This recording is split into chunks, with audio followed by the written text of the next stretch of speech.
आप सभी का स्वागत है। को 15-023 एक ऐसी वैरायटी जिसका वज़न बहुत अच्छा है और गुड़ की चीनी की रिकवरी भी अन्य सभी वैरायटियों से ज़्यादा है। इसलिए इसका जो रेट है, चाहे जूस वाले लें चाहे जैगरी वाले, वो ज़्यादा पैसे में इस वैरायटी को ले रहे हैं।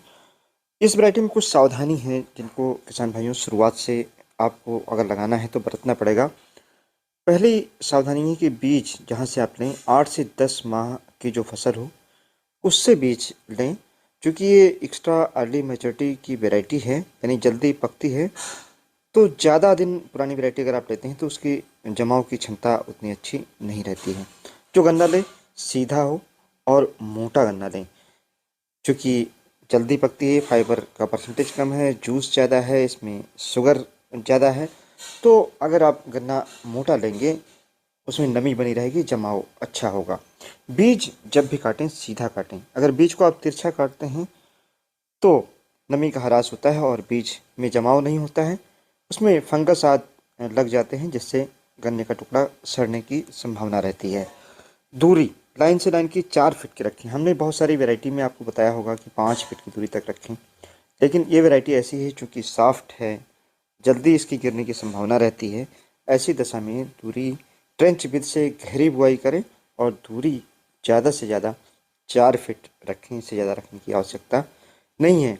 गहरी बुआई 30 सेंटीमीटर से कम गहरी बुआई इस वैरायटी की ना करें। जितना गहरा बोएंगे, चूँकि सॉफ्ट है, जड़ें नीचे तक रहेंगी, गन्ना गिरेगा नहीं, तब आपको इस वैरायटी का फ़ायदा मिल पाएगा। किसान भाई बीज का शोधन जरूर करें इमिडा से और कार्बनडाजिम से, क्योंकि इसमें बोरर लगते हैं। इमिडा से कर देंगे, बोरर नहीं लगेंगे।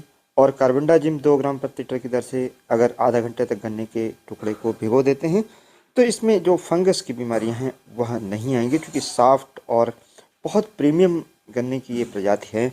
इसको अच्छी खेती करने के लिए ये सावधानी आपको बरतनी चाहिए। दूसरा, 80 दिन में 2 स्प्रे इमिडा का कर लें। कितना कंसंट्रेशन रखना है? 2 मिलीलीटर 1 लीटर पानी मिला करके स्प्रे करना है। इसका कारण क्या है? कारण ये है ताकि जो बाउलर की पॉपुलेशन है बिल्टअप ना होने पाए, बढ़ने ना पाए। कम से कम 2 बार गन्ने में मिट्टी चढ़ाएं और इसी तरीके से 3 बार गन्ने की बंधाई करें। जुलाई के बाद यूरिया न डालें, क्योंकि ये वैरायटी तेज़ी से बढ़ती है, मैच्योरिटी इसकी आ जाती है जल्दी से। अगर यूरिया आप डालते हैं तो सॉफ्ट होती है और लॉजिंग होने की संभावना रहती है, नहीं गिरने की संभावना रहती है। और साथ ही में जो बोरर्स हैं उनका अटैक इस वैरायटी में हो सकता है। किसान में जल विलेय उर्वरक NPK 18-18 का 2 ग्राम प्रति लीटर की दर से स्प्रे करें। 2 बार अगर स्प्रे करते हैं तो निश्चित तौर से इस वैरायटी को बहुत फ़ायदा होगा। गोबर की सड़ी खाद मैंने शुरुआत में लिखा है कि 50 कुंतल अगर गोबर की सड़ी खाद 1 एकड़ के लिए आपको मिल जाए तो इस वैरायटी के लिए ज़रूर डालें, क्योंकि बैलेंस न्यूट्रिशन रहता है। तो इसकी जो पत्तियां हैं वो आखिरी तक हरी बनी रहती हैं और ग्रोथ बहुत अच्छी होती है। इस वैरायटी का उपज कुछ किसानों के पास 1 बीघे में 150 कुंटल तक आ जाती है। अच्छा, दूसरा, जालीदार जो फेंसिंग है उससे इसको करें, क्योंकि सॉफ्ट वैरायटी है, मीठी वैरायटी है, इसमें जंगली जानवरों का भी प्रकोप होता है। अगर आप फेंसिंग करेंगे तो ये वैरायटी अच्छी तरीके से आप बचा पाएंगे, इसकी उपज को आखिर तक रख पाएंगे। कोशिश करें इस वैरायटी की जल्दी हार्वेस्टिंग करें। फ़ायदा ये है कि अधिक उत्पादन होगा, अच्छी पेंडी इसकी होती है।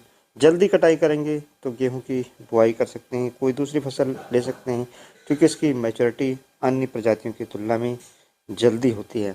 अगर दिसंबर के महीने में खड़े गन्ने में आप पानी लगाते हैं और हल्की गुड़ाई भी अगर कर दें फरवरी आदि महीने में, तो इस वैरायटी के अगोले को काफ़ी हरा किया जा सकता है दोबारा से।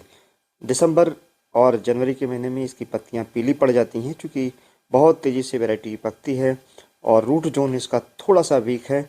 और हल्का अगर आप पानी आप लगा देते हैं, पुरानी जड़ें मर जाती हैं या डिकम्पोज हो जाती हैं, नई जड़ें निकल आती हैं, फिर से गन्ना ये पूरी तरीके से किसान भाइयों हरा हो जाता है। तो ये एक बहुत वंडरफुल वैरायटी है, इसका आप फ़ायदा उठाएं, इसलिए मैंने आज यहाँ पर आपको बताया।